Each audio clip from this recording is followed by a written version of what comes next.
Welcome back. This is the Joe and Connor's Power Hour, Volume 13. We're on 13 episodes. Boy, does time fly.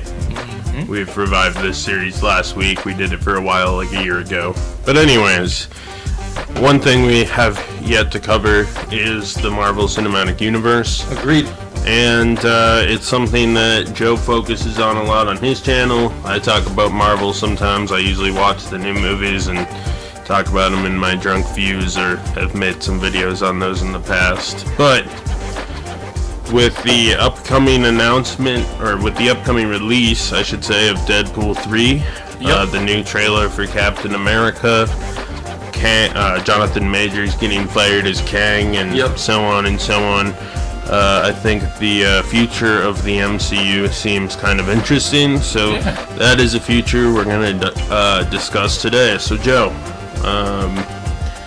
lead us in. What do you want to talk about first? We'll start with the newest thing. I think we should talk about the trailer that came out, because everyone's talking about the trailer. I think everyone wants to. So I guess let's go. We'll start this off with going over each of our individual thoughts. What did you think of the trailer? I thought the trailer was fairly interesting. It looks like it's shot really well. I like kind of the editing tactics they've used to make it feel more like a political thriller a la Winter Soldier, which I think they're trying to tap into here, because it's been a while since the Captain America IP has been on screen at all.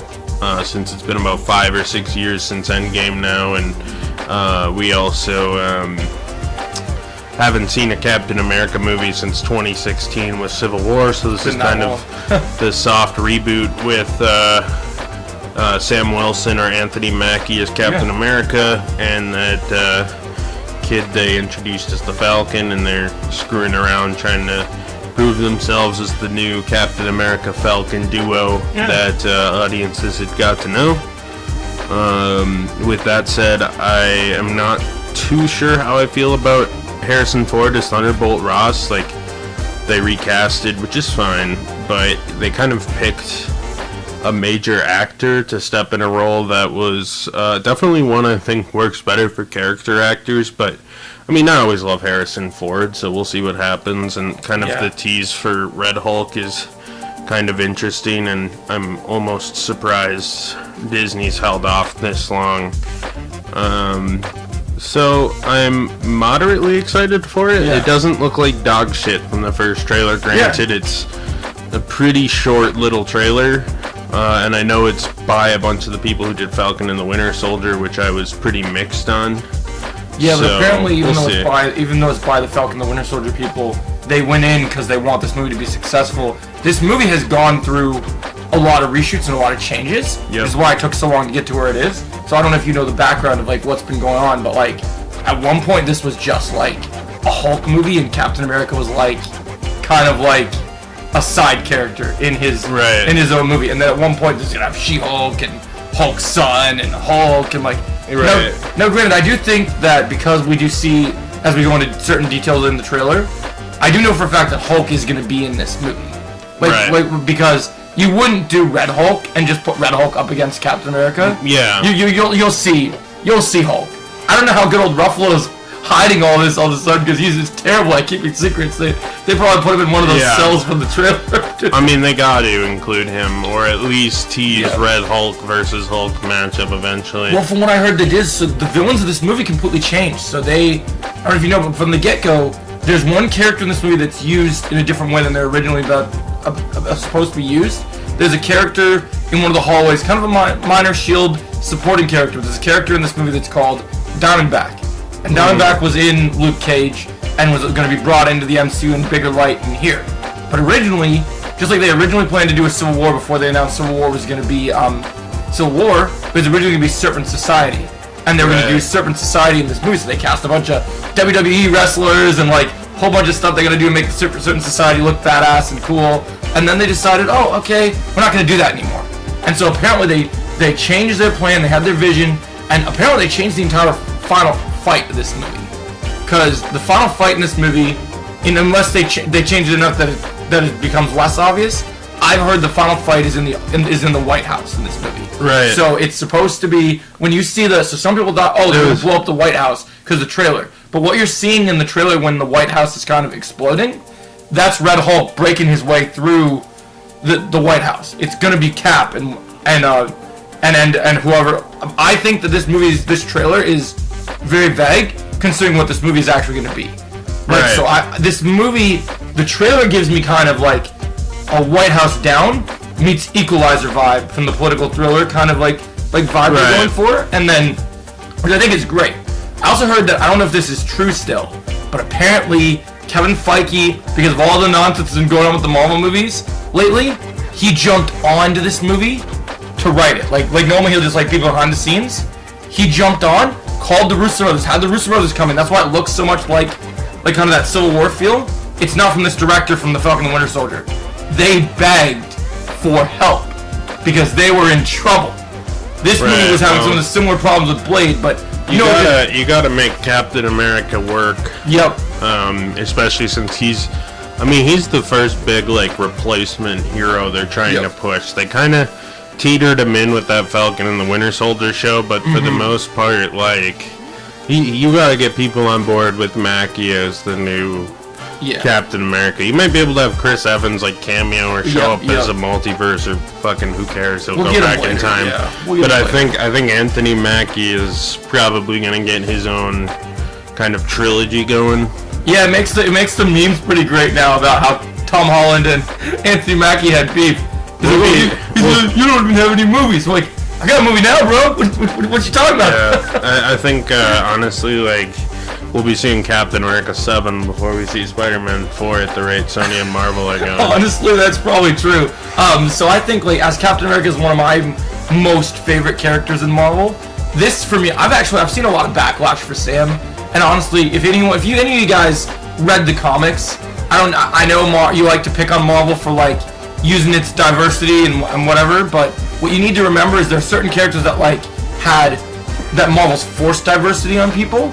Like some of the like stuff with like Kamala and whatever in the Marvels and even I think people hit the diversity from the angle of it sells. Here's the thing that Marvel does actually. Here I'm just gonna so in like 2012 they did Marvel Now. And comics were going down the drain a little bit. They weren't selling as well as New 52, so they did Marvel Now. That didn't strum up hype like New 52 did, so they said, okay, well, Disney comes to them and says, we need to replace a bunch of people for the movies. Let's just make up some new replacement characters. And then, Comics B is Comics B. Those characters came out. Some of them were great, some of them sucked. And then they disappeared and were replaced back with the original characters, with some of them going in the background.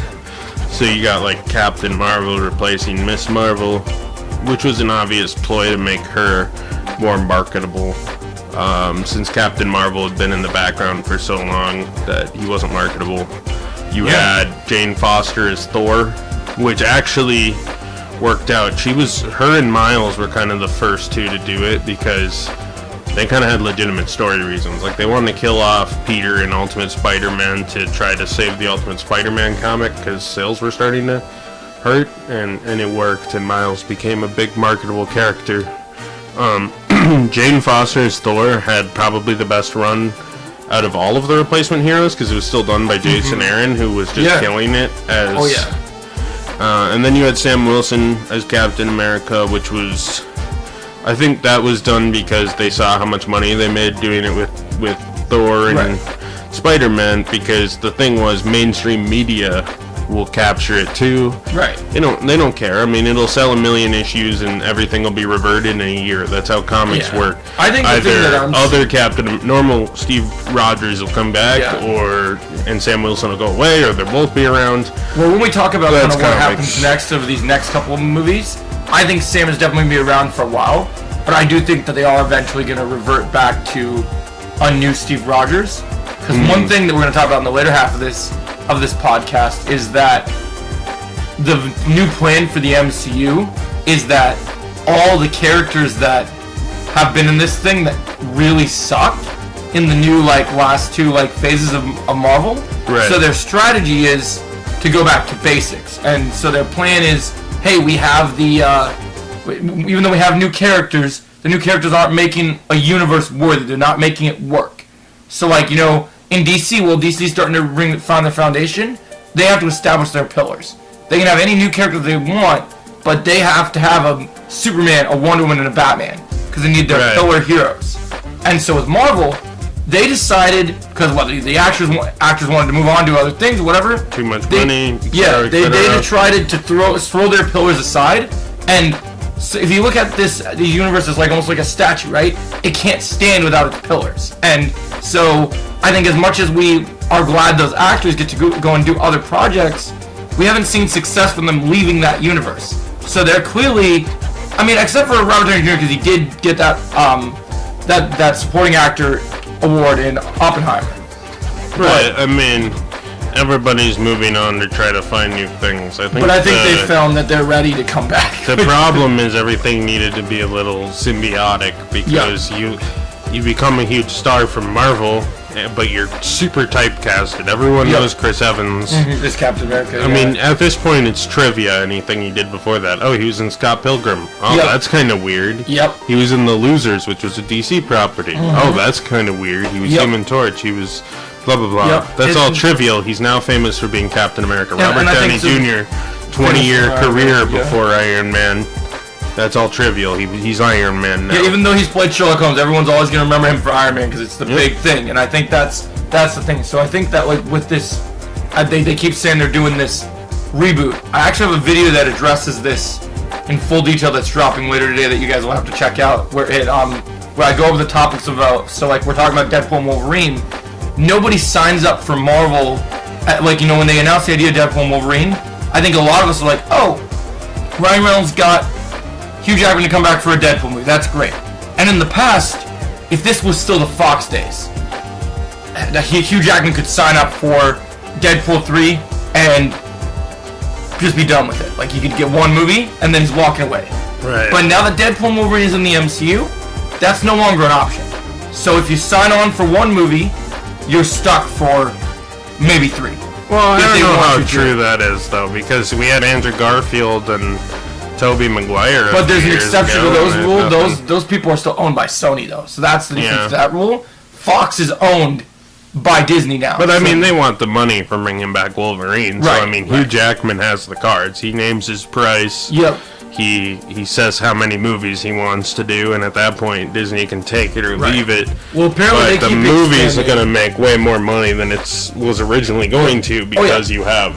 Well, they already said that even before there was a Deadpool 3 script, even when they were doing everything, if you look at the interviews and the articles, which we'll talk about when we get to Deadpool and Wolverine, they have said that there was no Deadpool 3 happening without Wolverine. Like, this entire movie happens because Wolverine is there. Not that Deadpool isn't a great character, but a Deadpool 3 didn't exist without Wolverine, it sounded like. Yeah. And so I think, and I've heard even that it was going to be canceled before Hugh Jackman said yes. Like, they were saying, like, we want to do a Deadpool 3, we want to do a Deadpool 3. They're coming to, Ryan Reynolds is going through ideas, he's trying everything. Blank, failed. This isn't a good idea for a script. They get ready to pitch with Sean Levy and Kevin Feige, and pretty much they're ready to tell Kevin Feige, you know, we have nothing. And then Hugh Jackman goes and saves their asses. But we'll get to that later because we're going to talk about that with Deadpool and Wolverine. But so my point being is this whole idea is you should be very expecting, and there was even a Variety article about this when all the Kang nonsense was going on. Marvel had to make a very big decision to pull people back in. And the decision they made is our big people, because we're in the multiverse and we have variants, you're going to see those big dogs return. And they're not just coming in for little Multiverse of Madness, kill them once and then they're gone just for a blink second cameo. When they're coming back, they're back. Like when Iron Man's back, it's not the same Iron Man from Endgame, but Tony Stark is, in a fashion, signing a 10, maybe 5, 6, 7 deal again. Like it's Chris Evans, he's talked about since WandaVision. He's back in. They've been working on a big project with him for a long time. Scarlett Johansson is supposed to be a director of that Phantom Woman deep cut Marvel what's it called, the Blonde Phantom Marvel project. Yeah. She's producing it, but apparently after the whole BS with Black Widow and everything that happened, with the Russos back in, it sounds like she's back in as Black Widow in some capacity as well. So it seems like they're all coming back. because of this whole variant thing.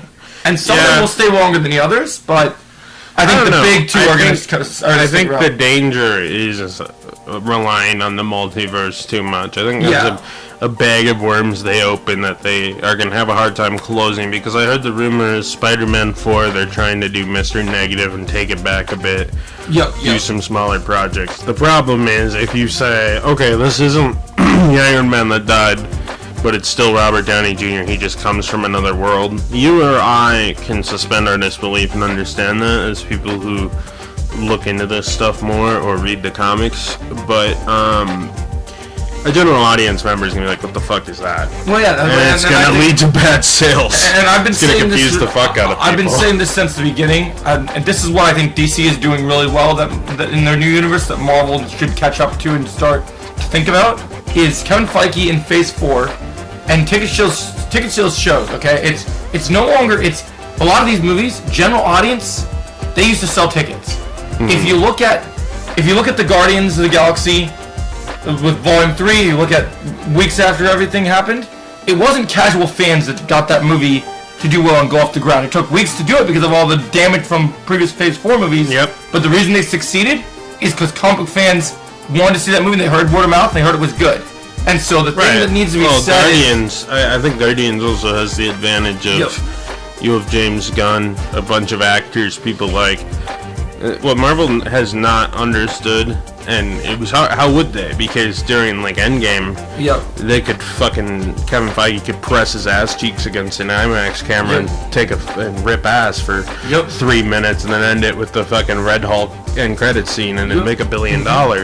Exactly. But I think there had to be characters that actually caught the public consciousness. I mean, you look at someone like Ant-Man.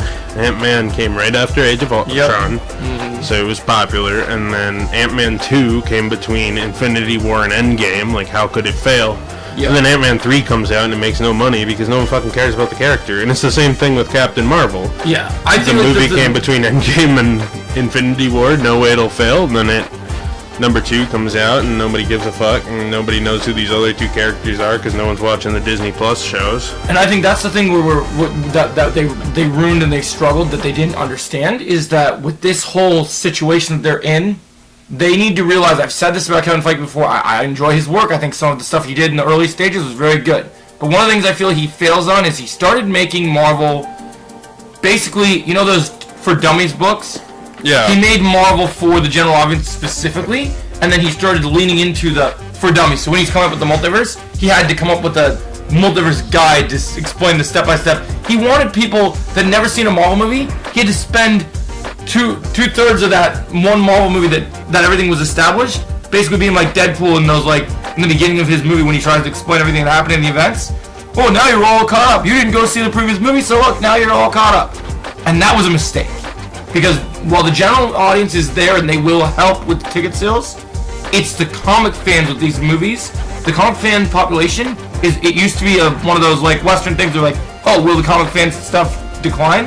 But I think we've seen now, comic fans, especially if parents have kids and then they have younger new comic fans, the comic fan numbers are big enough to sustain themselves.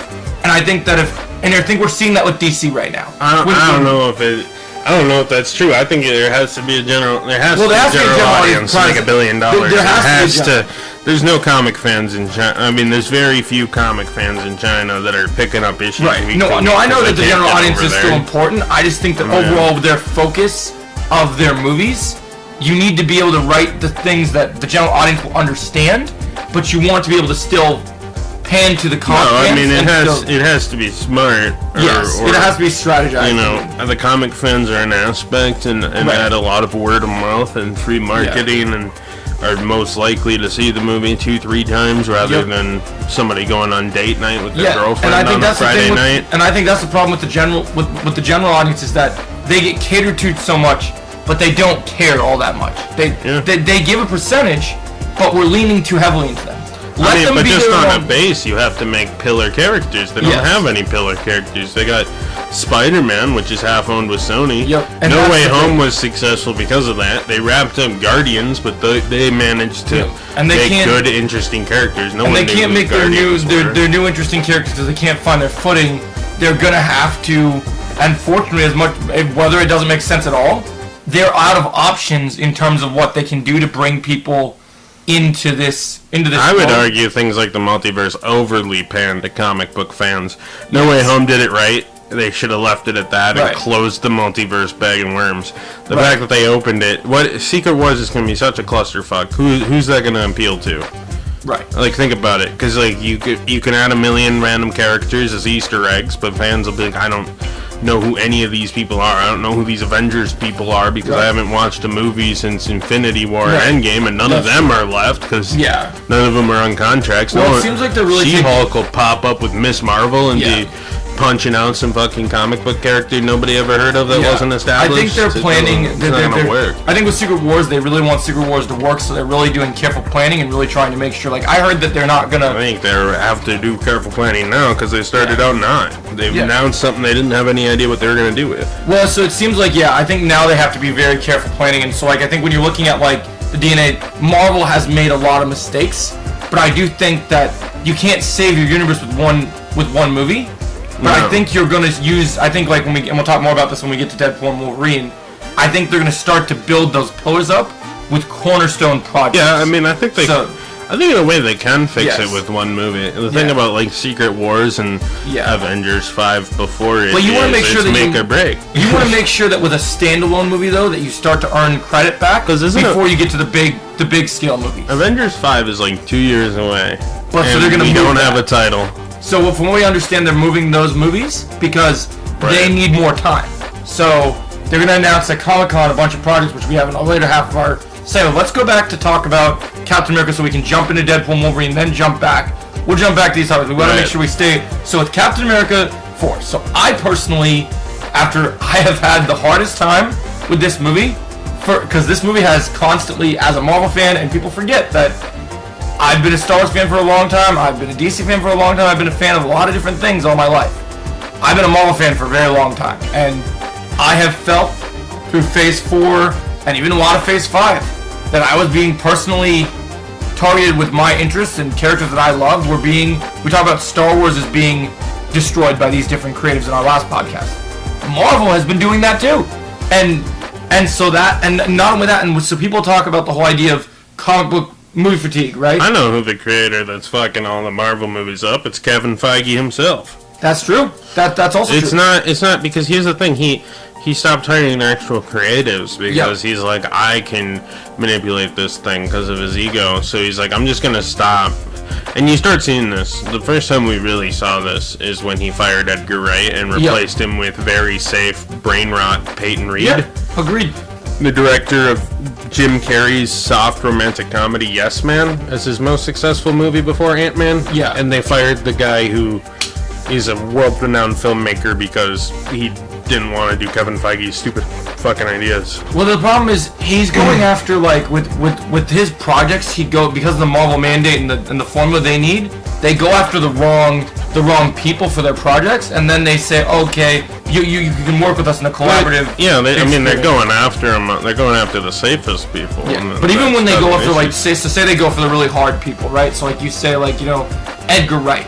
I feel like Edgar Wright is an amazing director, but he could never work at Marvel because he can't collaborate with what is needed to make Marvel sell. Yeah, I mean, don't collaborate. Don't collaborate because their collaborations are failing. Yes. Endgame worked because you had Jon Favreau, James Gunn, the Russo brothers, and even the Russo brothers got Marvel affected, where they haven't made a single good movie since they left. Yeah, and I think that's why they decided to come back, because they know that they need to go back. Yeah, so they have to collaborate with other people, and so that's the thing. That first team, I still say. So I know his time is going to come, and I know he's going to change things. I still say that when Favreau's done with Mandalorian and done with this Mando and Grogu movie, jumping him back over to Marvel in a leadership position is the smartest move. He knew more about Marvel than anyone besides Stan Lee in this company right now. Like, I think that he really understood Marvel, and the fact that they chose, like, they brought in Kevin Feige after he's worked on all these X-Men movies and stuff. Look, they did what they did with him. He clearly wants to move on and do other things. He wants to go over and fix Star Wars. Let him go over and do what he wants to do with Star Wars. Let Favreau run Marvel. I'm fine with that. I think that's the plan. So, like, back to Captain America. So it sounds like, so with my whole frustration with Marvel and stuff, Captain America is one of my favorite characters, and from the reports I've been hearing. So, look, I was down with the Serpent Society. I wanted it to happen. I thought it would be great. Right. It seemed like it was a great move for the first Captain America movie. And like you, I had a bad taste in my mouth from Falcon and the Winter Soldier too. Because I did not like that. Look, I know Captain America, they gotta go political, but when you're gonna do villains, you have the opportunity to do a Captain America story. And whether it be Steve Rogers or the next Captain America, your first villain that you have in your plan for setting up a Captain America show is a dancing fool when he has comic book roots to be your main villain. When they did Civil War and they had Zemo kind of just be the brains of making Captain America and Iron Man fight, they should have elevated that in the next adventure to Zemo instead of being the dancing Tobey Maguire like moron in the background and wear the purple mask for 2.5 seconds. Put him in the mask, make him the villain. Make the threat that Zemo has beef against. Oh, well, you know, because people forget. Okay, Zemo looks fucking ridiculous in his original costume. But I know what you're saying. He's a good he villain. doesn't need the mask. Like the mask looks... The mask is fine. It's it's like the fur coat and everything. I don't It's need like him a to see pimp the whole... coat and all I don't that. need him He's to see... got the cane. Like, I'm not saying you need to put him in this whole suit. I just think the actor they picked for Zemo and the character has a lot of connections to Captain America. He's one of Captain America's arguably, like... Yes, you gotta change it for the MCU. You can't make everything always comic book accurate. Sometimes you gotta make changes.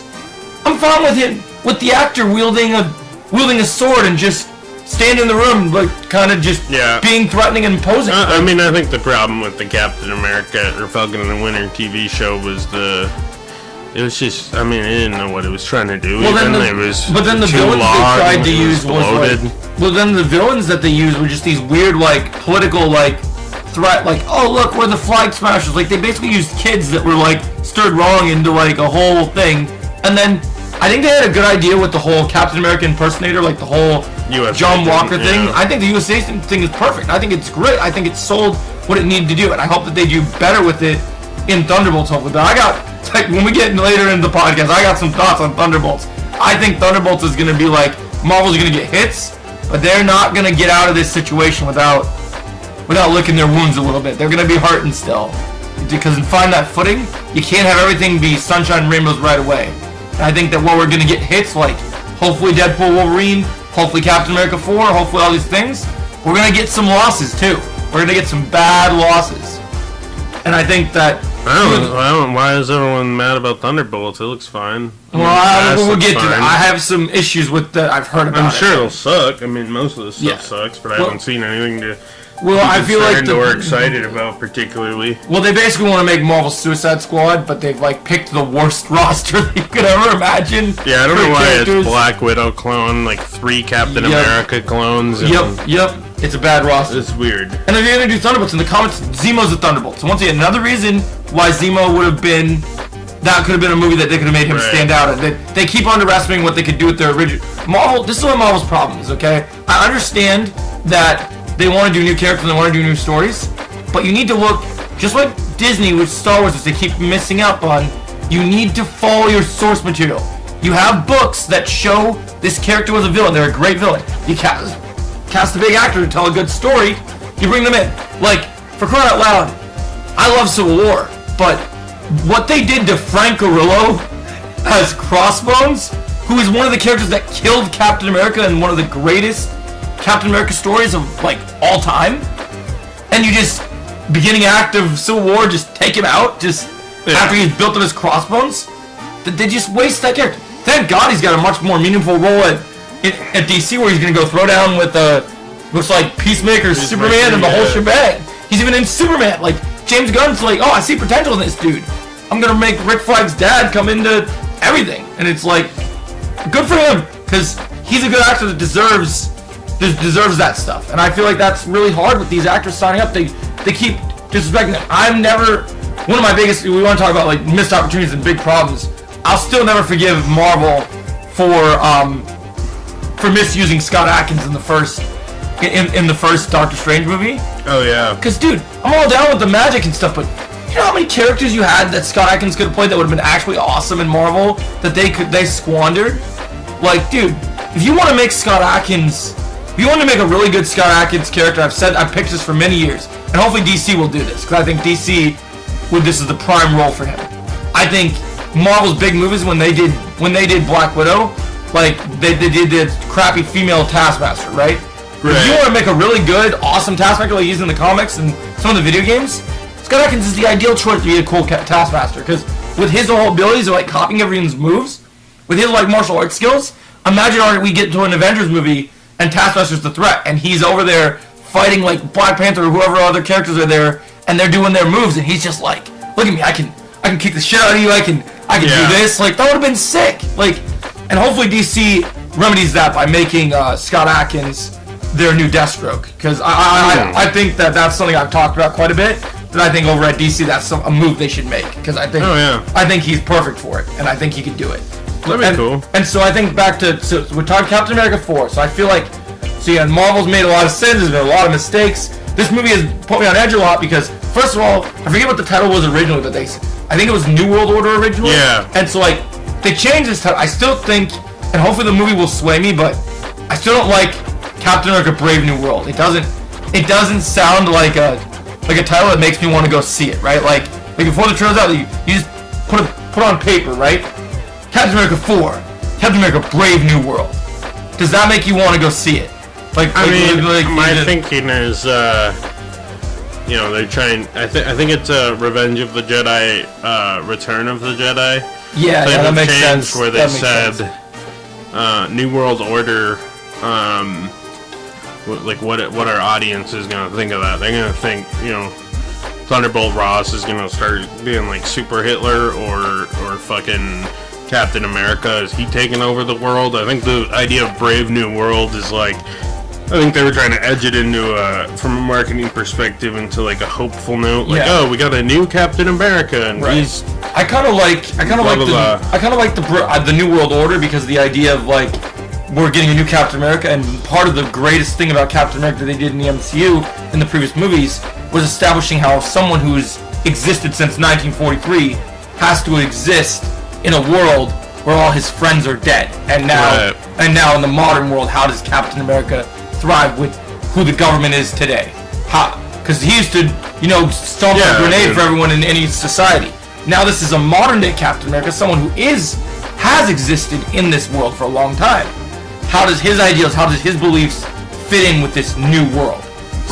And I think you can still do the same thing with Brave New World, but I think at first I was kind of turned off by the idea of it being, why? Because I don't like the idea of this. It seems like a dumb change, but title aside, I will say that this trailer pretty much erases all the fears I had for this movie, because I think that it establishes the things I wanted from this movie, and I was worried about them sidelining Sam, and like there were some rumors a while ago when they were doing the roster for like the next couple of Avengers movies, they didn't want Sam to be the leader of the Avengers because he doesn't have superpowers, and they're like, oh, even though he's Captain America, he hasn't taken the super soldier serum. And I'm like, well, that's kind of BS, because whoever is Captain America, they should be leading the Avengers, and even if they have powers or not. Like, Iron Man is kind of the other leader of the Avengers. That's what I was saying. They're both. It's just a dude in a super suit, which is exactly what Sam Wilson is. That's what I'm saying. He's got wings, and no disrespect to Steve Rogers, but Steve Rogers at least Sam can fly. Unlike our previous Captain America had to have Sam lift him around in the previous movies. So at least Sam can fly. And so I think things to look forward to, like this movie, the big takeaways I got is, so we're going for a political espionage, which we did kind of go for in Civil War and Winter Soldier, but I feel like they realized they really found that tone of balance and how that kind of worked. Well, that's probably why they got Harrison Ford, because that man loved to do political thrillers back in the day. So they're like, oh, you're gonna be like the evil president in a political thriller. I think also I'm actually really glad they got Harrison Ford in this role, because I can make all the jokes about how Star Wars is so bad that even Han Solo left to go over to Marvel. I think Harrison Ford was happy they made a 7th Star Wars movie exclusively so they could finally kill off Han Solo. Oh, he said that in interviews. He's confirmed it. But so I think with Harrison Ford in this situation, I really like the idea that they're doing the evil president thing, and I think, like, with Ross previously they used him in kind of like going toe to toe and going odds with Captain America. I like how one thing we have to establish is maybe the same character, but with the recasting of characters, he's not trying to just be William Hurt Ross. He's a new Ross with a new purpose, and like like, you know, we know that Ross didn't like Sam Wilson or Steve Rogers, and so I think people are misreading into the line of that Ross says to Sam is like, you're not you may be Captain America, but you're not Steve Rogers, and Sam agrees with him, and like, I think that's kind of a good thing, because I think it kind of means that, you know, I think until the Red Hulk stage happens, which we talked about in the trailer, I think you can establish that they're gonna get a much better feel of things. Like, I think that I think until that stuff happens, I wouldn't say they're best friends, but I think that in the trailer you get the vibe that he wants, for whatever reason, the Ross as president has ruffled some feathers in the wrong places, and people are coming for him. So he doesn't trust his own security detail to protect him. He wants Captain America to protect him. So I think you're going to see this new thing they haven't done yet with Captain America, but Captain America kind of has to swallow his pride a little bit, and, you know, his job is to protect America and justice and the truth and the way that it is, and I think what better way to do an American patriotic story of a Boy Scout story than protecting the most powerful, most important man on the planet. Right. And I think that's a good story to tell, and I'm looking forward to how that works. But then also we got to get into this third act and where does the Red Hulk stuff happen? Because we do know the leaders in this movie from Incredible Hulk. You see him in the trailer, so that's gonna be interesting. We got the leader in there, which is another reason why Hulk is there. They just took, and I think secretly 18 years to. Yeah, I have a theory that while Ross is kind of playing this act like he's in danger, I think that even though that is a serious threat for him, I think he's working something on the inside. And I think the leader's going to be the reason that he becomes Red Hulk. Oh, yeah. So I think the leader and him are actually... I mean, the leader's he was kind of behind, like, Abomination and stuff in the first movie. Yep. So the leader's going to want to make some sort of Hulk that can be fully weaponized and controlled and get his redemption against Banner. Yeah, one thing I'll say that one of the biggest surprises, because this movie does look like it's got multiple antagonist things going on, one of the best things I think they took from Falcon and the Winter Soldier that it looks like they're continuing in this movie, I'm 100% behind the idea of taking Isaiah Bradley from Falcon and the Winter Soldier and doing the Winter Soldier thing where he's a brainwashed agent. Oh, yeah. Because Sam had a bond behind him, and I think he looks really badass in this movie. Oh, yeah. And I heard from insiders that he's going to have a suit later. Like, he's going to get, like, they want to set up the whole idea because they're doing the Young Avengers thing. He was like the 70s Captain America, basically. Yes, so they're going to do his, like, a version of his Patriot suit eventually. So that would be cool. But I like the idea that Bradley, kind of the whole assassination thing, probably used a similar code phrase to what they did with Bucky to trigger him. Or something. Well, that could be some political intrigue too, where they it was probably the Russians or Hydra again or whatever. They probably did something. And then it turns out it's like the U.S. themselves are kind of trying to copy the Winter Soldier. But we talked about how much they changed this movie. One of the biggest changes in this movie that people don't know about is, because it was announced a few weeks before this trailer came out, is Giancarlo Esposito, Mr. Moff Gideon himself, was basically thrown in here in the beginning. Some people actually thought, because he was dropped in so late in the game, that he's going to be like, a cameo in here and then play another character, and then maybe we'll see him in a show, like he said. Because his big hint when he said he was playing a character before we got set photos of him in Captain America was, I'm going to be in an upcoming Marvel project, you'll see me soon, and I'm in a show. And I've kind of debunked, and I have a whole video about this coming out today. I know that he keeps saying we don't know what character he's playing, but a lot of the insiders and this trailer kind of proves what character he's going to play. And then I think that's even though this is late because of reshoots and stuff, this is late in the game, it seems like the reshoots were intense enough to add him into a much bigger part of this movie. So, and I'll say this, he's a good actor. So he has been talking about for a while that when he was joining Marvel, that like they said he was going to be an original character. He's not going to be like, so there was rumors like, oh, he's going to be Doom, or he's going to be this, he's going to be this big thing. I'm glad he's a new character, but he's not new in the sense that like he's going to be someone we haven't seen before. It seems like it's going to be much more towards diehard comic book fans. Right. Someone that, which I think is cool. I like the idea of him being, so I think all his other roles... What do they think he's going to be? Well, some people had, he had joked about he didn't want to be a villain anymore, so some people were like, oh, he's going to be the new Charles Xavier when they reboot the X-Men, which that ended up not being true. Then some people actually thought he'd be the new Kang, because the actor has that gravitas and the way that he... But I don't think that's happening anymore. I actually think the new Kang, and hopefully they'll announce this soon, they said they're going to do new variants and different things. I think the new main Prime Kang that they want to be for Secret Wars and want to be the big bad of everything, what they tried to do with Ant-Man, which is atrocious. with Jonathan Majors. I think they want to take Denzel Washington's son and they want to make him the big new. Oh yeah, the big new John bad. Washington. Yeah. Whatever. So I think he's got that actor that's got that gravitas, that feeling. I think a Washington could really make people kind of turn their heads and go, oh, this guy. David Washington. Yeah. I mean, because he was pretty great in Tenet. He was good in Tenet. Yeah, so I think he could pull it off. I think with this movie, That'd be a good choice. we got our political world setting. We're gonna see Captain America. I kind of also dig the idea that, like, you know, even though Steve's always had like his partners, like he had Sam and he had Bucky, I kind of like that in Falcon and the Winter Soldier they established that Sam had a wingman. I kind of like in this trailer that there's a lot of the new Falcon and Cap working together. And I mean, that's good. Yeah, I think that's cool. I think especially if they want to do a franchise out of Thunderbolts, you kind of gotta leave U.S. Agent and Winter Soldier to them, and then maybe in Cap 5 or something they'll all bump heads as the extended. I also think that this. Captain America, I don't know how many more trailers we'll get for this movie, family. because I know this movie comes out in February and it comes out next year. But what I do know is the original plan, and this sounds like I've heard from sources this is still true. This movie is gonna essentially be a movie that is gonna, even though it's treated like a political movie, it's gonna be a very essential movie to what comes forward in the MCU, because of the fact that I think they're gonna use this movie. That's why I think you're gonna get characters like Hulk and maybe even a few other surprise characters. Because I've heard that they're going to use this movie to, we're going to see a new Avengers team in this movie. Because what I have heard for a while was... Or they're going to start putting it together or something. Yeah, I think they'll start putting... They kind of got to establish an official roster. Well, yeah, because one of the biggest question marks in the MCU right now is that we haven't seen the Avengers since Endgame. Like, you know, we saw Spider-Man, we saw Doctor Strange, we saw... And, you know, none of the shows have established what's the status of the Avengers. Like, they say, they said in... Falcon and Winter Soldier that maybe Captain America's on the moon. Like, you know, they're saying Steve Rogers might be on the moon or doing some little adventure. I thought they were mostly joking about that, maybe they're being serious, but some people have said that we might see Old Man Rogers in some capacity again.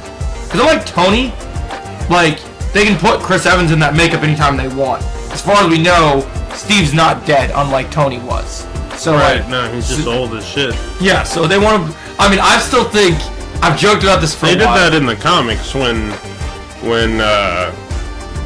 Falcon originally became Captain America in like 2014 or whatever. I always joked about a kind of like a Clint Eastwood, because I know Deadpool really looks up to Captain America.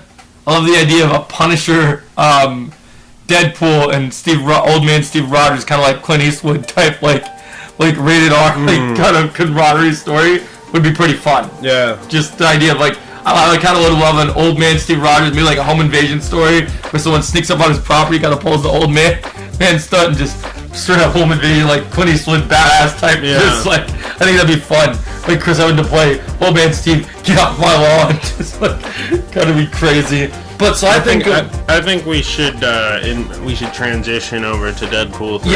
Yeah. So the final thing I was gonna add with the Captain America thing was just that I think it's awesome that out of all the things, like, you know, we've seen Esposito in so many amazing roles now. He's been in The Boys. He's been great as Moff Gideon. It's great that he's played those kind of characters. Moff Gideon, you know, wielding the lightsaber, that was cool. But he's said in many interviews and stuff that, you know, this character, especially more recently now that there's actual footage of him, he promised it would be a badass character, and not that his other characters weren't, but, you know, with Star Wars, you're in kind of that fictional world of like, oh, I got a lightsaber. It's not as cool. Like, you could say it's badass from a Star Wars perspective, but this is like real gritty, like kind of badass. So like, I think he's gonna play a character called George Washington Bridge, and I think the essential is that this is gonna kind of be like, there's a new SHIELD in this movie, but I think the new SHIELD is bad, and then this is gonna be the new like terrorist organization, maybe even the new Hydra, and he's the new lead. So I think his role is gonna be like go toe to toe with Sam and be badass. Like, I want to see Moff Gideon throwing sidekicks, like throwing knives at people. And in terms of like he said that he'd appear in this movie and then be in a show, I want to propose where I think he'll pop up next that makes sense to me. I think he's gonna be, if he is a SHIELD agent, even though because this is one of those more darker, grittier Marvel movie, even with the idea of Red Hulk in it. Yeah. I think he's gonna be in Daredevil next. I think my prediction is I think he'll pop up as a threat for Matt Murdock to go up against. because Kingpin might need him, or if he's working for the government, we know Kingpin's gonna have ties. I don't know if you saw Echo, but at the end of Echo, they established that Wilson Fisk is going to be the mayor. I skipped Echo. So all you need to know is the end of Echo sets up Daredevil Born Again, all the other stuff, by basically saying Kingpin is now going to outlaw all vigilantes. Did you ever read the Devil Rain storyline from the comics? No, I actually didn't. So they're doing Devil Rain, and Devil Rain is basically all superheroes that are basically wearing masks. Vigilantes outlawed.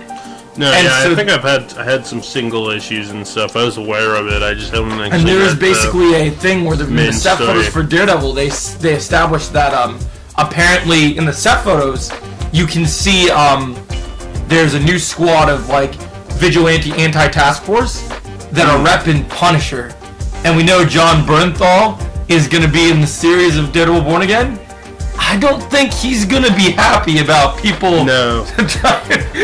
He's gonna smash some skulls in for sure. I know that's a thing. Like, yeah, certain people use that usually aren't super savory. They're like stealing that Punisher logo, so people are a little pissed about it. And I'm glad they're tying up with that, because I always wanted to see what Frank would do if he saw people repping his symbol. That's his thing. So yeah, I think Captain America looks awesome. I can't wait to see when we get more trailers, more information. Love that Esposito's in it. We got the leader. We got Red Hulk to look forward to. So yeah, I'm excited. But let's go into the segue over the fact that Deadpool and Wolverine comes out next week. So we're segueing into Deadpool and Wolverine. So you want to start this one? I'll start it. Yeah. So Deadpool and Wolverine are coming out after a about 9-month absence without Marvel in theaters, because the Marvels came out in November, which is a pretty long time, because I think Marvel started seeing where the tides were going and pushed a bunch of stuff back and whatever. I think Deadpool and the Wolverine looks like a really desperate attempt to save Marvel. And there's a lot of reasons I think it's probably... I mean, the movie might be fine, but there's a lot of reasons I think a lot of things they're doing are ill-advised. But I also think it might just be terrible dog shit, and the main reason is a few years ago Ryan Reynolds made a movie with Sean Levy called Free Guy, and it was just fan bait Deadpool but PG-13, and now they're doing Free Guy again but rated R in the Marvel Universe, and I just think that sounds kind of lame to me.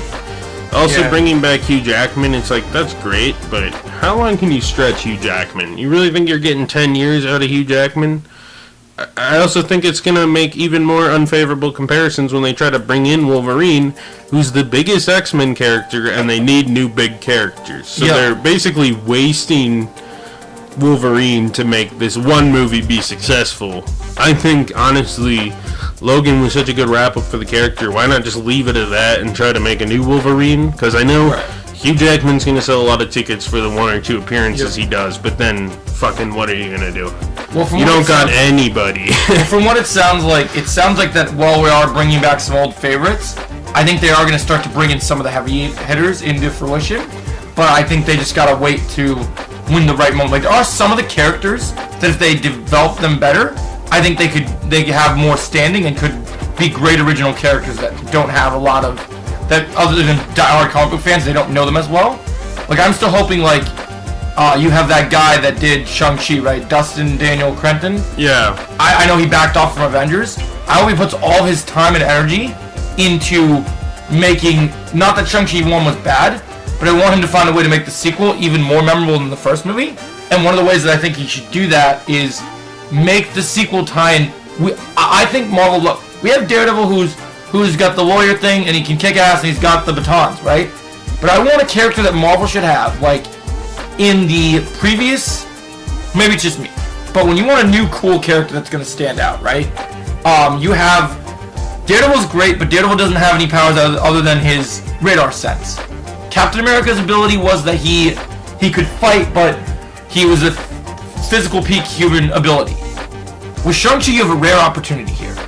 You have a Jackie Chan level martial arts character, but someone who's wielding the rings, and unlike his father, you could make that like, this could be like the new Doctor Strange thing, but without being the master of the mystical arts. It could be, this is exactly why I wanted Marvel to save Scott Adkins for a better project, because I think he would have made a great antagonist in those I franchise think of they movies. should have done a Shang-Chi too. But I think the other problem with Marvel is they established like 14 new franchises Yeah. since Endgame has ended, and none of them has gone anywhere. Well, all these WandaVision, they say they're making. They got the stupid looking Agatha. and then no one's they gonna got watch. the Vision show they're trying to do too, which is stupid. Maybe. I mean, they've announced a million projects, So so the I way I don't see it, really though, like, trust that anything's coming out. I or feel like they not. should focus on the characters that people want to see more from. Like Shang-Chi was great. Eternals they can throw away. Yeah. Black Widow, I don't know why they wasted their time. what about Moon Knight? With Do you Black think they Widow. can remedy Moon Knight? You think Moon Knight can? I don't serve like a the good place? direction they went with Moon Knight. But do you think they could change it? Like, do you think they could do some rethinking and adapt it better based on what they previously do? Because I heard they're. Yeah, I guess so. I heard they might announce at Comic-Con because they're setting up Midnight Suns that he might get a second season apparently. I might think get they a new should just director. make fucking movies and stop Yeah. with the stupid. Or I liked when they were doing like for like 2 weeks. They're like, what about the Marvel Spotlight idea? Yeah, I wish they would And they kept did on- 2 of those in a row, and then they dropped it. Why not just make like a really good like hour-long She-Hulk movie instead of 7 Yeah. episodes? Well, apparently Miss they're gonna still Marvel or do- whoever you want to introduce in the background. Apparently the Sidekick. Spotlight brand still exists because they're gonna do Daredevil Born Again is gonna be under Spotlight because the other MCU content that we're getting, right, other than Deadpool. and No, Wolverine, that's has- Marvel Knights because they brought in the Marvel Knights banner for Echo. Yeah, but with Echo, they also established that they put it under this new thing called Marvel Spotlight, and so Marvel Spotlight is going to be their way to, with the Disney guidelines, of shying away from, not having to shy away from the Right. violence and the other stuff. So they put it under Spotlight. So Daredevil apparently, and we'll see what they do because I thought Echo's promotion they kept trying to push this heavy like super violent thing. I As soon couldn't as even be it fucking didn't. bothered to remember that Echo came out. It didn't. I'll be real with you. Those promotions of it being so violent and so brutal, there was maybe 2 scenes that it actually lived up to that promise. Only 2. So Yeah. So I feel like I just hope That's that why. I mean, that's what Deadpool 3 is gonna be. Let's be honest here. Well, I see. I have. Everyone's gonna say it's like the old ones, but I mean, it's gonna be an MCU movie with a couple Well, F words and maybe a couple like bloody scenes. Well, see, I'm kind of curious because like I They're thought gonna that they try were to gonna trick people. I thought they were gonna try and trick people, but I'm actually getting a lot more hope out of it now because I saw an interview. I don't trust Sean Levy. I don't trust Ryan Reynolds. You don't trust I Ryan don't Reynolds trust Okay. either of them. You don't trust who Hugh you- Jackman maybe would be cool, but I feel like I heard. they're gonna say whatever they say. I heard Hugh specifically said that he was surprised that Disney was allowing them to do what they did. The other so- thing is like we've gotten some looks at the movie. Like for example, there's the little like in-universe or not, kind of like non-canon like preview where they tell you to shut off your phones. Yep. And it's like, yeah, that's kind of what I expected the movie to be. Well, apparently A bunch they of confirmed swear that words to- they confirmed that apparently Wolverine's not going to break the fourth wall like he does in that thing. No, in the I movie. know, So, yeah. but I think the other thing that they've established is so one thing that they've established is that basically he's gonna, like, when they do things here, they've also said, like, with the trailers they put out, like when they were releasing tickets for the movie, right, they've had to hold back on certain footage because there's certain things they're not allowed to show, and not just in terms of spoilers. They said, like, literally marketing, there's things they're not allowed because of Disney's rules and stuff they can't show, like, so maybe there'll be some surprises in there. We'll have to see. Yeah, but I mean that's something they'd say to market the movie. Yeah, we'll have to see what once again we have to see. I also like Sean Levy. I mean, his best movie is The First Night at the Museum. He's made Yeah. nothing else that's even remotely true. good, and that's a cheesy 2004 No, I don't children's trust. comedy. I wouldn't necessarily say that I trust Sean Levy on his own. I'm looking more of this as a. I know that Kevin, based on there's an interview out there with the Marvel executives, and there's an interview with Bob Iger, Kevin Feige, and a bunch of the other Disney execs, and they're sweating in this interview. Like, if this movie is not good, they're in trouble.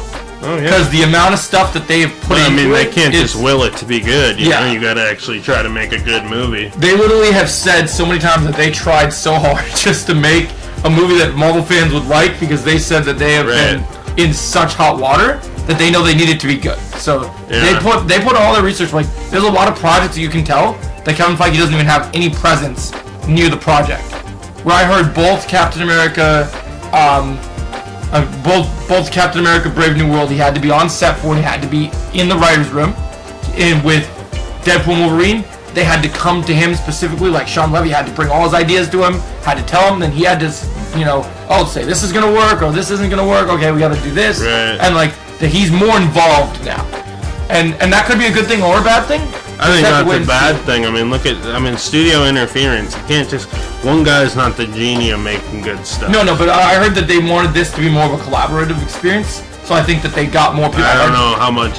I never hear I want to collaborate with a studio executive. That's not something any filmmaker, except like a Peyton Reed or a Sean Levy. Well, Marvel, that's how they found their magic cooks in the kitchen originally, was that they had people that were all collaborating and all working and sharing original ideas together, right? So you had, when they founded Avengers, you had all these people, even back in the Whedon era. The first Avengers movie and number 2 are both. Are we able to look back and finally say they're not very good? Yes, I agree. Avengers 2 is shit. The first Avengers had moments, but the cinematography in that movie is god awful. And my problem with the Avengers movies too, especially number 1 and 2, is they just use it as a delete character arc moment for especially Iron Man. But regardless, yeah.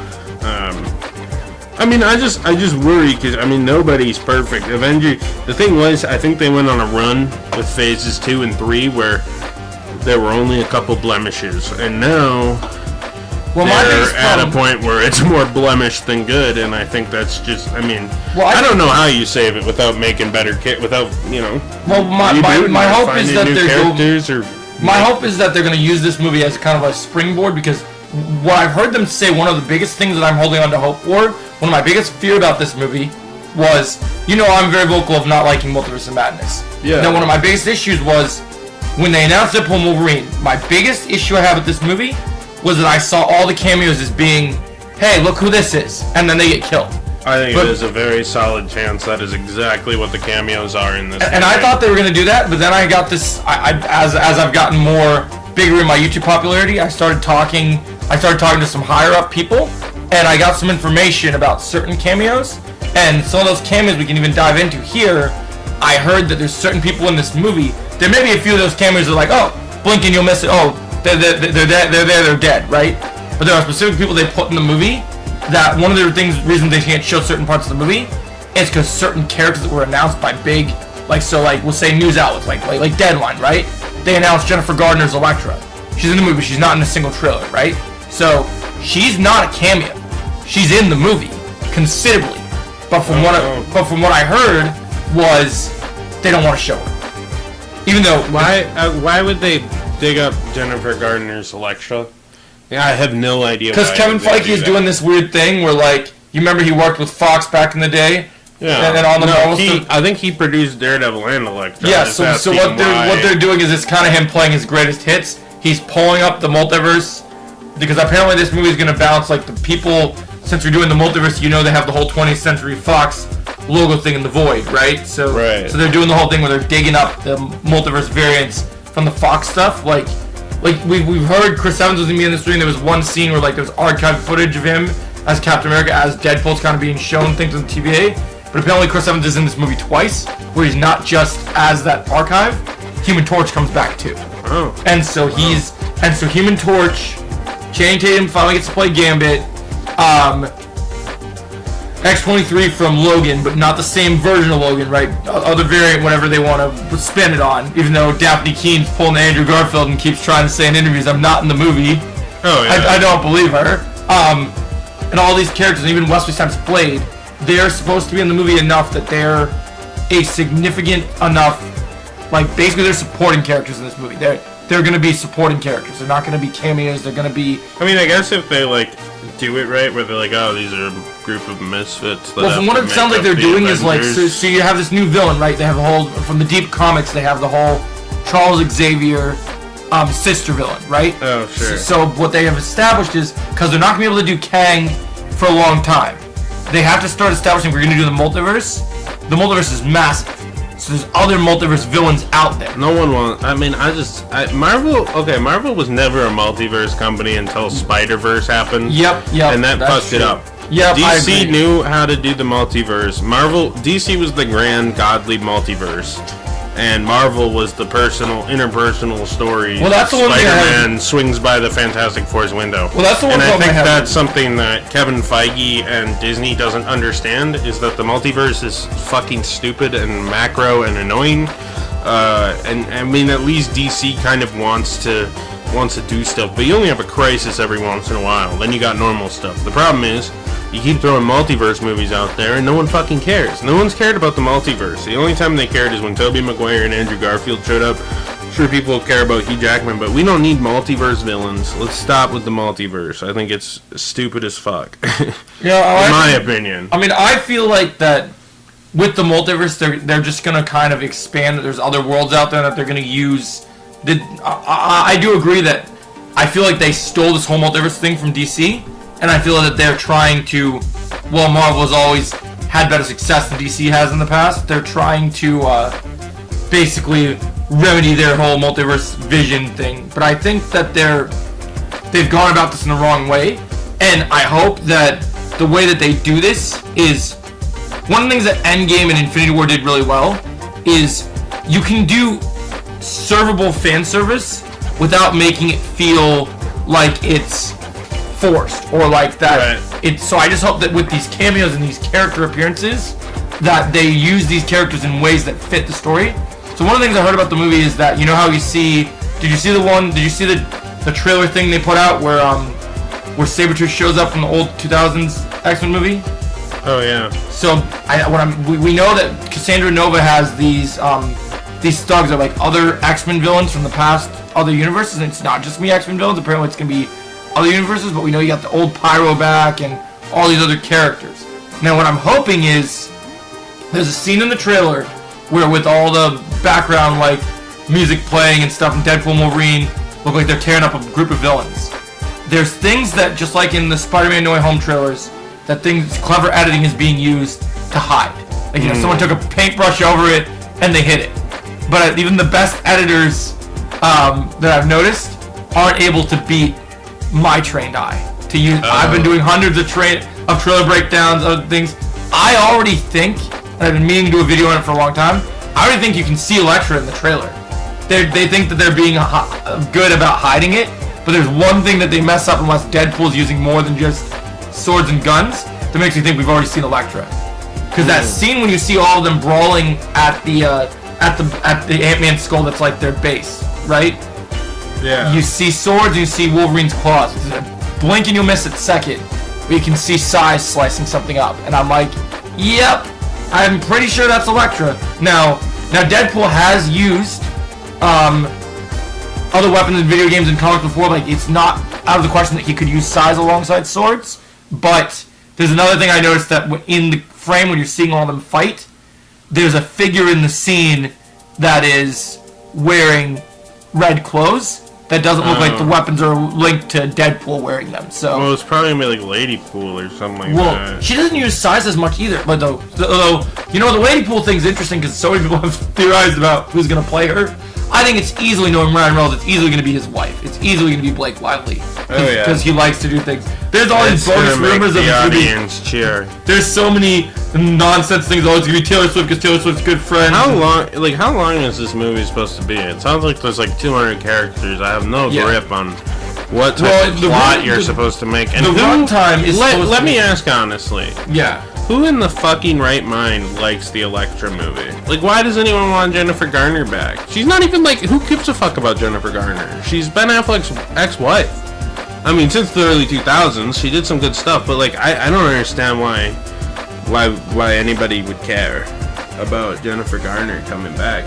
I feel like, honestly, like, this is why I don't want to see this movie. Like, just come up with a fucking plot and do it, you know? It sounds like there's a million characters, and like they didn't learn their lesson at all from Doctor Strange Multiverse of Madness, where you just had a bunch of people show up for no reason and die. I think that this movie is going to use those characters sparingly. So I think what they're going to do in their plan is, unlike Multiverse of Madness, these aren't just characters from other worlds that are going to like. One thing I've heard about this movie is that, so while you might have your opinion about Secret Wars and you think it's going to be, it's not well planned, it sounds like this movie plants the seeds for Secret Wars. Oh, yeah. And I have heard that I saw a report the other day that said that Fox X-Men characters that we've seen before are not showing up in this movie and then just getting killed.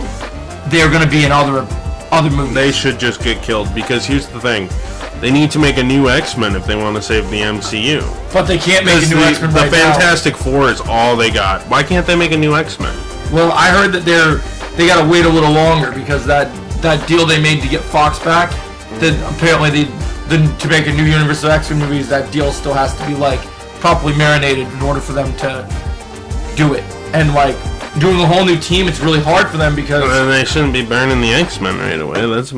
That's my opinion. I don't think we should see the X-Men at all until, I mean, like, maybe tease them at the end of Deadpool, tease a new team. But I don't want to see, like, James Marsden come back. No one cares about James Marsden. Really? I want to see...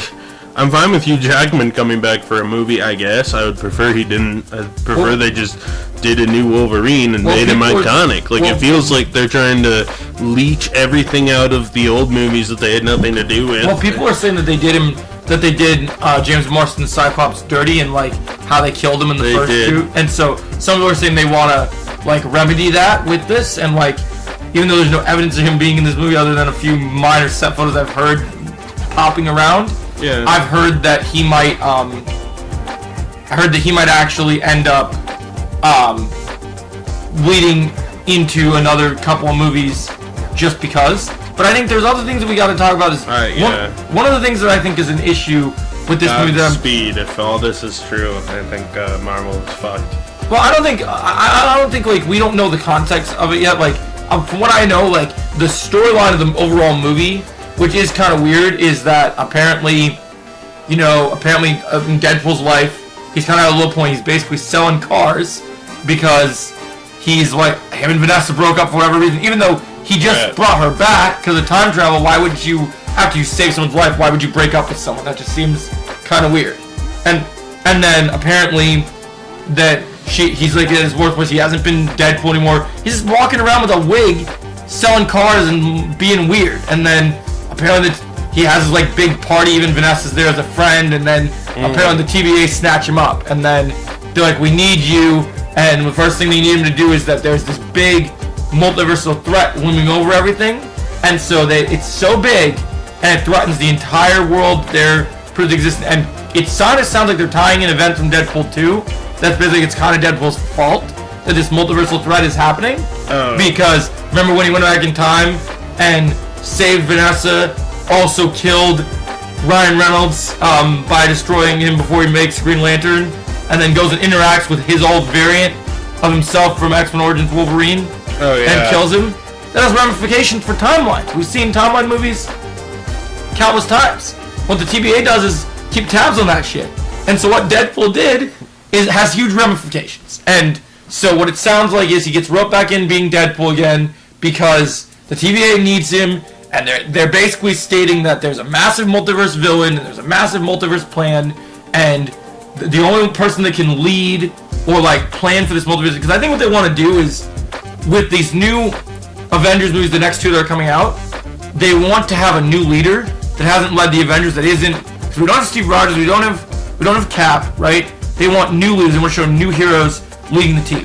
Sure. And so what they want to do is, forever, however long we have him in this universe, they want to see a movie where, even though he led the X-Men, they want to see Wolverine lead kind of a new multiverse Avengers. And so the plan is Wolverine's going to be, he saved the multiverse in Days of Future Past. So, well, not multiverse, but he saved the universe, right? So, like, they know he's good at saving the day. And so, his whole request was that he wants to be paired up with a variant of Iron Man and Tobey Maguire's Spider-Man, like, all that stuff that they tried to get to. But it sounds like he's down for being. What's interesting is this Wolverine we get is a very jaded Wolverine. Yeah, I think if they want to do a multiverse Avengers, I'd be fine with it. Put Hugh Jackman on the bench until Secret Wars, and then maybe something happens and he's hanging out with an all-star Avengers team. Like, it'd be kind of fun to see like him, Tobey Maguire, and Robert Downey Jr. Yeah, I think they'll all interact. A couple other Yeah, I think maybe you a see- couple other big guys. Wesley Snipes, Blade. You get some of like the all stars. Like I don't want it to be every fucking person. I don't want to see Jennifer Garner as Elektra. If I see that, I'm walking out the theater. I'm never watching a Marvel movie again. I don't think she. I think there's certain people that like they're bringing in because it's fun, and then there's people that are meant to stay, right? So like I think Jennifer Garner's Elektra. Yeah, she's in this movie. I don't think anyone should stay. I think everyone should go, and Marvel should close the universe off and wipe their hands away. I'm fine with it like being like a multiverse crazy epic movie and Secret Wars if that's what they need to do, and like you can have little ones here and there, but you gotta focus on the universe itself. If you're trying to bring in 1,000 other things and do this and that gimmick, you're gonna ruin it even worse than it already is. Right. And you know they're on a downward spiral. They need to save something before Bob Iger says, "Bye, Kevin Feige. We're doing a reboot." Like, or whoever replaces Bob Iger, because I know he's getting out in a couple years again. Yep. They gotta play it smart, and I think the multiverse and the multiverse saga has been such a double-edged sword. Because you got something like Spider-Man, which does really good for Sony, and then you had Loki, which came out to good acclaim, the first season at least, and what else does the multiverse have to show that's actually given Marvel Studios a leg up? You know what I'm saying? Like, you got Loki. That's what they got, because no one liked Doctor Strange. It didn't make much money. Kang and the Ant-Man movie was an embarrassment. I mean, this is the whole multiverse saga is riding on Deadpool, and I think if Deadpool 3 like fails critically and commercially, which I don't think it will fail commercially at least. I think critically it might be too late to save, especially with Sean Levy and Ryan Reynolds in the pilot seat. But well, I guess we just gotta wait and see where things. I think we're gonna learn a lot more about the future of the MCU in about 2 weeks when all the dust is settled on what Deadpool 3 is looking like. Is it a hit? Is it making a lot of money? Right. Do people like it? Yeah, none of this we know yet, and we can't trust first reaction reviews because Disney always gets the good first reaction. Oh yeah. Well, I don't trust. I've learned to not trust first reaction reviews because of things. I'm going based on hard evidence of what I've heard based on from my sources I use for a lot of my videos. I go from information people that actually have insider information that know things. And what I've heard about the movie is that Marvel had to make sure that no matter what your opinion of what you're hearing, I've heard that they had to make sure that this was like they had to run up all the channels and everything to make sure that this was a success before they even greenlit it. Right. So they think that, and like I said, it could change based on opinion, but they think that they have a winner, not just multiverse movie. They think they have a good movie. Like they think it's fun. They think it's action packed. They think it's not. I've heard it's not a cameo fest. I heard there's characters that are in it. There's surprises. I did hear that some of the fun is the variants of the when you have Deadpool and Wolverine. We're going to these other Earths. Unlike Multiverse of Madness, we're going to see actual other universes. So like Multiverse of Madness, you know, we're only in a couple places. I've heard here we see. Like we might go to the Savage Land from the comics. Oh, yeah. We might go. We might see dinosaurs and stuff. I also heard that there was something where they let some people attend. Some big publicity people got to attend a big event of the first 35 minutes of the movie, and they've been holding off stuff from that first 35 minutes of the movie from the trailers because they don't want to show stuff because there's big surprises. And one of the things they held off was apparently we know there's gonna be other variants. Apparently there's gonna be other variants in this movie because Deadpool goes on a quest to find Wolverine, but because Deadpool is the fourth wall break guy that he is, right? There's other actors in this movie that have been paid a check that aren't Hugh Jackman. And so Ryan Reynolds as Deadpool is supposed to come to the conclusion that all these Wolverine aren't Wolverine because they're not the Wolverine I need being Hugh Jackman's Wolverine. So apparently it might take a little time to get to that realization. Kind of fun. Yeah, so I've heard, I know Cavill might be in the first 35 minutes of this movie. I heard Cavill might be a Wolverine in the brown and yellow suit. And apparently, one of the things that they wanted to do, even though they keep having to lock him in the basement once again, you know, did you ever see Sean Levy's movie Adam Project? No. So in Adam Project, there's I watched the Adam Project. Yes. Was that him? Yeah. So there's a scene. So there's a scene in Adam Project where they have like a little cooler and they have Ruffalo and Ryan Reynolds interacting. Oh wait, no, I haven't seen the Adam Project. Okay, so in Adam Project, there's a scene where I was thinking a totally different. Yeah, so in the Adam Project, there's a scene where so basically it's a time travel movie, and you have like Ryan Reynolds plays a character, and then his son is played by Walker Scobell or whatever, the guy from the new Percy Jackson show, and he's a little kid, right? And then you have like Ryan Reynolds' dad is played by Mark Ruffalo, and there's a scene in Adam Project where there's a cooler, and the cooler has stickers of Deadpool and Hulk, kind of making fun that these are who those actors are, right? And so really where I'm going with this is, so in that, you remember that little clip, little footage that we talked about with the Sabretooth thing?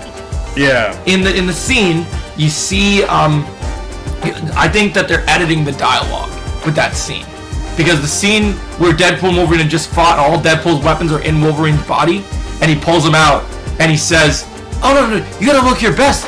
Fans have waited years to see this matchup." And I'm like, look, we saw Wolverine versus Sabretooth in the early 2000s X-Men movies. Right. We've seen Wolverine versus Sabretooth in X-Men Origins Wolverine. People did not wait years to see Wolverine fight Sabretooth. They waited something else. And so I have a theory.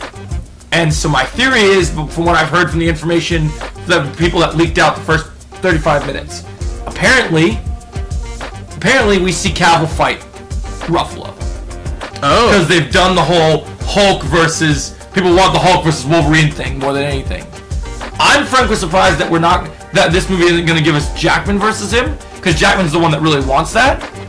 But I think it's kind of cool if it's true that Cavill could fight him, because I think Cavill being in even though it's a cameo, I don't think Cavill's going to be in a lot of the movie. If your cameo time is to fight the Hulk, that's a pretty good use of your cameo time. Like, getting to fight the Hulk might be kind of cool. Right. I also was kind of worried that if Cavill was going to play a Wolverine variant, they're going to do the stupid thing where it's just going to be Wolverine looking like Henry Cavill, and he's got like the leather jacket, like pants. I'm glad he gets a suit. Right. I think it's cool that he's going to be in the brown and gold suit, which we don't see used very often. The brown and gold suit's his best suit. I love that suit. So you're not a fan of the blue? No, I like blue and yellow. I Yeah. just think brown and gold's my favorite. Oh, it looks awesome. When I was a kid, that was the one I was always playing as. You know, I know you don't do the. I know you don't do the. I know you don't do the. You didn't watch X-Men '97, but like in X-Men '97, because you don't do Disney Plus and stuff, you get to actually see Wolverine down that costume. Oh, really? Yeah, he actually puts it Yeah. on. I want to see X-Men '97 at some point. I'll check it out, but You can't never say that show is a part of the MCU, but I think it can be argued that that show, well, just being on Disney Plus, even more than some of the Star Wars projects, there's an argument to be made that it is the best thing on Disney Plus right now. And it's animated, because it is literally, they got a team of writers that understand what they're making. It's not riddled in nostalgia. It's a continuation to the 90s cartoon. There is a little edge to it because it is more adult, but it's not blood, swear. It's sprinkled in, and and there's good the storytelling. X-Men '97 series really did a good job of or not the X-Men, the original X-Men, the animated series did a really good job of adapting classic Chris Claremont arcs and stuff. So I was kind of curious to see where the new show goes, but I think I'll probably rewatch the original animated series And then at watch some point 97, and then do yeah. that. Yeah. Yeah, well, what I've seen with this one that's really cool is what they do super cool is, you know how in comics how you go from issue to issue of a storyline going on, right? They were able, and even these episodes are only 30 minutes long. Except I think the first one was an hour, right? But the other ones I think are 30 to 40, and they go a little more. Right. They did a good job of this episode is the storyline of what's her name? The version of Jean Grey, the clone. Why can't I think her name? Phoenix? Not Phoenix, the other one, the Madam the Goblin Queen. But she has another name too. I'm trying to think of. Why can't I not think of her name? It's Madam something. But yeah, so she's called the Goblin Queen. It's Jean Grey with a cape. She has a whole horror movie episode where she's working with Mr. Sinister and stuff. Right. And then it's one storyline, one episode. Wraps up that story. Move into the next episode.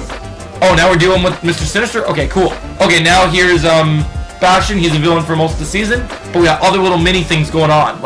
Oh, we're dealing with this. Oh, we got more if we can change another character. Sometimes he cameos as Hulk. Sometimes he cameos as other characters. There's an episode where when Rogue, so in the storyline, certain X-Men end up dying and they stay dead temporarily.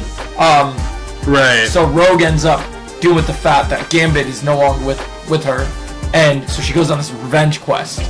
Her revenge quest, because this is in the 90s universe, leads up to the 90s Captain America showing up. Oh, wow. Yeah, and so there's little cool things like that, and like there's cool stuff Rogue gets to. And actually, I don't even have told you this. I met the actor who played the original Jubilee at an event for the finale for X-Men 97. I went to an event. Oh, that's kind of I got to fun. meet her. I had a picture with her and stuff. And it was pretty sick. Yeah. So it's all right. So yeah, it's pretty cool. It's, yeah, I don't know. I'm hoping it all works out. I mean, I'm not. I mean, I just hope that like with you, like I see your issues with Deadpool. I hope that you just genuinely go in with an open mind and hopefully at least have fun. Will, like yeah. that's what I'm hoping. Hopefully,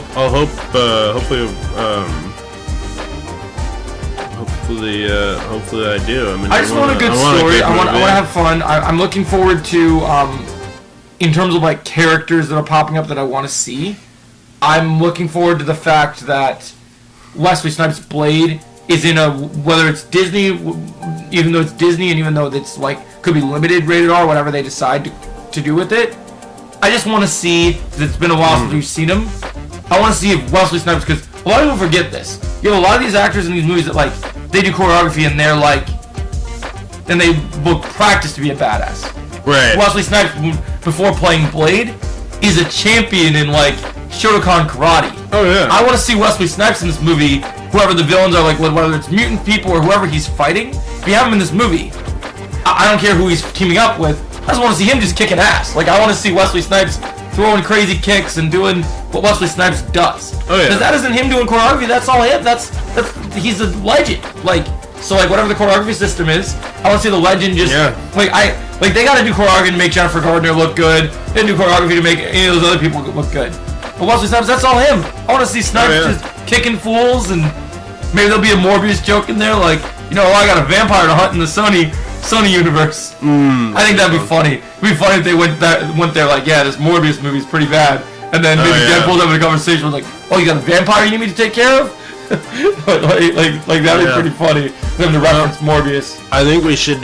Is there anything else you wanted to talk about? We're already about an hour. Yeah, I think we can cut it from here. I did have one last thing about. I guess we could go over the last thing about San Diego Comic-Con being around the same time as Deadpool. Oh yeah, we can talk about that. Are there any predictions or whatever you look so we heard we're finally going to get a new director for Blade, hopefully announced at San Diego Comic-Con. They've been waiting, so that'll be interesting to see who the new director is. Yeah. I guess, do you have a director you're hoping to see brought into this travesty? Like there's someone that you think at this save point, I don't know if anybody wants to touch this thing. I know Mahershala Ali's been saying for like 2 years he doesn't want to do the thing anymore. Most of the cast that weren't in the Ironclad contract are out. I think this movie would be better Guillermo del Toro, bring him back from Blade 2. I say, like, even though I don't know if I necessarily want him attached to this garbage, if there's anyone I think that could save this and can make this, because I heard one of the problems with this movie was the action scenes. If you're gonna make this movie good, you're gonna make a new Blade movie good. And maybe the problem, and I hate to say this, I know it's a new actor, I know this stuff, maybe they shouldn't have made a new Blade movie, because maybe the problem with this situation is that, and I've argued this since the beginning, you can do a lot of choreography training to make an actor look good, but maybe if you went with this movie, you should have went and got someone like, if you're gonna get a younger dude, get a younger martial artist to actually make the movie pop. If that was your problem, maybe the problem is that Mahershala Ali, I don't think we've seen a single movie where he's been in a fight scene. Like, I think, let's see, he was kind of fighting people in Luke Cage's Cottonmouth. He didn't really fight, he was more of a political threat. Like, so to me, my biggest problem is how do you convince people that Mahershala Ali, great actor, but how do you show him being cool like Blade? Because those insane Blade movies were insanely epic. Like, you have a dude wearing sunglasses with throwing stars and swords and guns, kicking the crap out of vampires. Yeah, I mean, hopefully they can figure something like that out. I think Blade at least could be a grounded movie, depending on what Marvel wanted to do. They definitely have potential to make it cool. Maybe not grounded. I want it to be wild in the same way the Wesley Snipes movies were. I think what I want is Marvel said they wanted to venture into the multiverse. The whole idea is they wanted to really work on the idea of having all these Marvel characters kind of like Marvel wanted to have different pillars of different universes, like different tones, right? So like you have your street level characters like Spider-Man and Daredevil.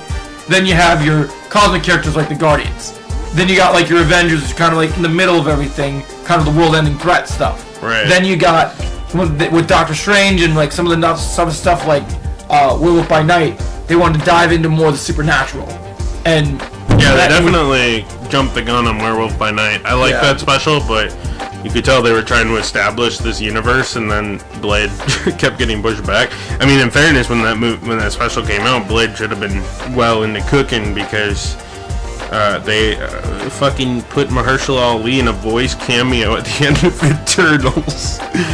Oh my god, Eternals is a fucking embarrassment. That is one of the biggest embarrassing flubs in superhero history. I wonder why they ended up doing that. Like, why attach him to a travesty like?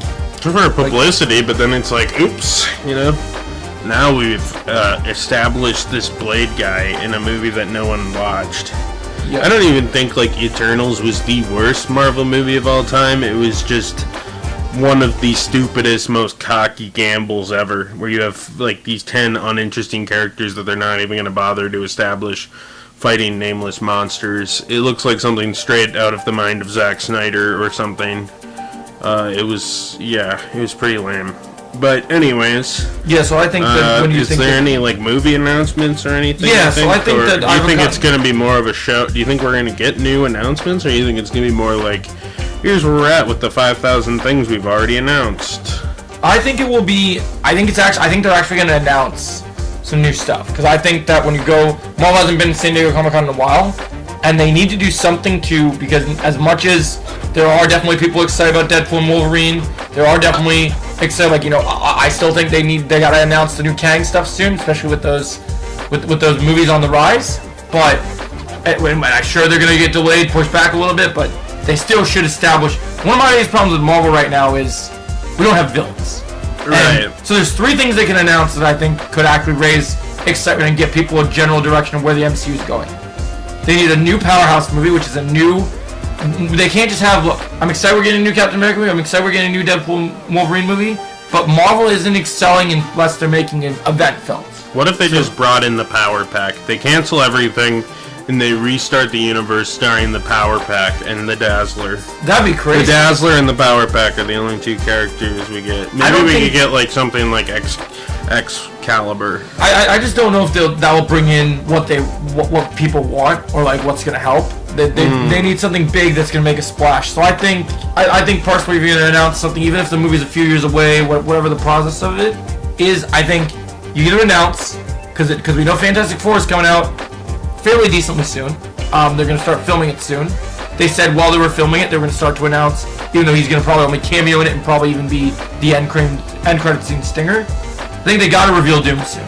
They gotta give us who's playing Doom. We should know. I think going into Fantastic Four, we should know who's playing Doom. Like, I don't think they should even be waiting. I think they should have made that announcement already. But they announced Josh Brolin playing Thanos at Comic-Con, so before Guardians came out. So you might as well just announce. I think whoever the actor is, if it's a big actor and someone that can bring a good Doom, because if Marvel makes a good Doom, I think there's actually some things to look forward to in Marvel. If they have a good Doom, and there's a Doom that people really want to see, and there's good writing for him, and he actually isn't like the previous actors that played Doom, I think you have a great. I think Marvel might finally have their Darth Vader they craved, because the Russos kept saying that they were that they thought Thanos was Darth Vader. They should just do Rami Malek.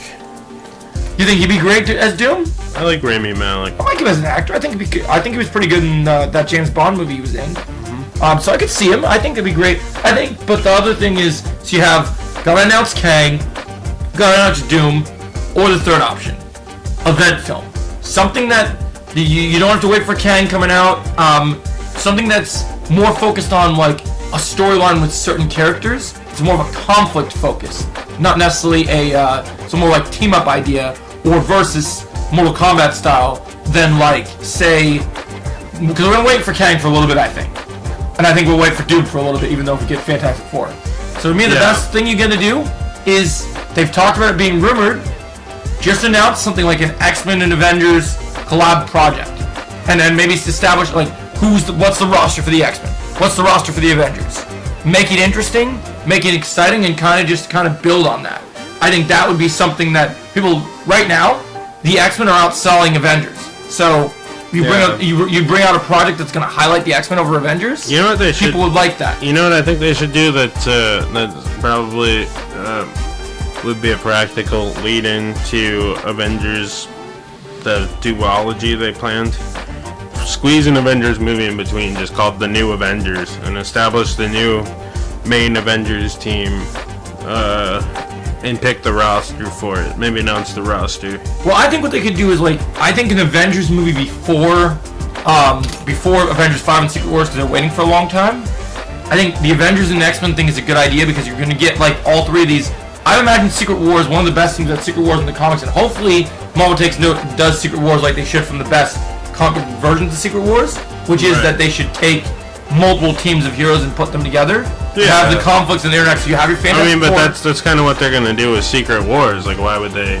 So what I'm saying is just make a movie where they establish kind of maybe that these heroes. Something I think that's really good with storylines is establishing maybe not all these characters are cool with each other. So I think establishing that maybe say X-Men that come from this other universe that aren't in the main MCU timeline, you don't know who these guys are. One of my biggest problems with Spider-Man No Way Home was I didn't understand how when Tobey, Andrew, and Tom were in the same universe, how when they come for him after Aunt May dies, they don't even know this Peter, and they come up to him like, hey, we're sorry your aunt died. Like, if I don't know someone that's gonna walk up to me on a day when my aunt just died, I'm fighting people dressed as Spider-Man to solve the problem. I don't know who these guys are. Like, they needed to fight first. I said that for a long time. I talked to Hunter about it. I talked to all my other friends about it. There needed to be a fight between the three Spider-Man when they entered that universe. Because they're strangers. They don't come from the same universe. They're not known. I don't know if that's a particularly Spider-Man-y thing to do, though. No, that's if it was like Wolverine or Punisher or something, and like some weird guy comes shit dressed up as Wolverine or Punisher, and so that's the thing, right? So they're gonna scrap. But even with everything going on, Spider-Man's gonna be like, "What the fuck?" And then he'll be like, "I'm Spider-Man." Yeah, that makes sense. Yeah. So then I guess with the side of the but yes, I get what you're saying. Yeah, I get what you're saying with the Wolverine thing. I feel like if the Avengers have never met the X-Men, if we have an established X-Men team that comes in, and they're the X-Men, like, you know, with Civil War, they had heroes, but we didn't really have a big teams. They were kind of jumbled up pieces of the Avengers we had that were split together. So I would like kind of like a Civil War film, like a middle film, like it's not a total Avengers movie, but it's kind of like a Avengers level movie where it kind of builds on. You have two teams of heroes and they have different perspectives, and maybe there's a conflict. Maybe they do something like in the original Civil War storyline where there is kind of, we know in the original stuff with Civil War they did the Accords because of the whole Superhero Registration Act. But what if they did something more like the whole Superhero Registration Act in the comics, or it's an outlaw on mutants and stuff? And one of our Avengers are kind of acting as, maybe we see the Avengers more as heroes than villains. So like, these versions of Avengers, Tony's leading them, and Steve's there and they're all there, but these versions of these characters are here as kind of working for the government as a justice system. As like, all mutants are outlawed. So the entire team of Avengers don't have any mutants, and then the mutants come in, and they're upset. Because these people have maybe they knew the Avengers at one time, and they turned on them. And so the storyline is these guys, they're ready to duke it out. I mean, you gotta admit, it'd be pretty cool to watch Iron Man fight Wolverine. Like, I mean, it'd be cool. I don't know how it would be set, like that, a little bit convoluted, but you know what? If they set it up, I think it'd be cool. I think maybe they can figure it out. I think that's kind of what maybe like Secret Wars would do that too, though. I think honestly, it would make more sense is like Avengers versus Thunderbolts or something. That'd be cool if they did that. I'd be up for that. Plus, that'd be kind of a smaller scale thing to. I mean, it'd still be a big movie, I don't know if but this it'd be a little smaller. Thunderbolts roster is even gonna be able to stand up to any of the Avengers we have. I mean, it depends what they end up putting together for the roster. Like, Tom Holland's probably not going to be a major Avengers character. I don't think Spider-Man should be a major Avengers character until, like, a Secret Wars. Like, on a normal Avengers roster, which we haven't really seen a normal Avengers roster. Like, Avengers Endgame was kind of a Avengers roster. And Avengers Infinity War was, but it's been a while since they really like sat down and said this is the roster. Like, it's just a bunch of people fighting a threat together, not necessarily like a strongly cohesive Avengers, which is one thing I'm excited for Thunderbolts about, is that at least it's like a fucking cohesive roster. Like, we know who's on the team and who's not. Okay, we got apparently we got kind of a prediction, background information of things that could be announced at San Diego Comic-Con now. It says we got predictions. It says Avengers 5 new title might be announced. Yeah, you probably should do that. Fantastic Four synopsis might come out. Apparently, what the movie's about. I guess the only thing you can really announce at this point is the villain. I think it's kind of clear what they're doing. They're doing. Then the it says we know they're having an X-Men movie that's been written that was announced a while ago by the people. Shit. And then they're saying that Thor 5 logo Avengers. They'll announce what characters will be in the first lineup. Midnight Suns logo. Thunderbolts new synopsis. Doctor Strange 3 announced with logo. Black Panther 3 Ryan Coogler's return. Young Avengers logo. Brave New World new synopsis.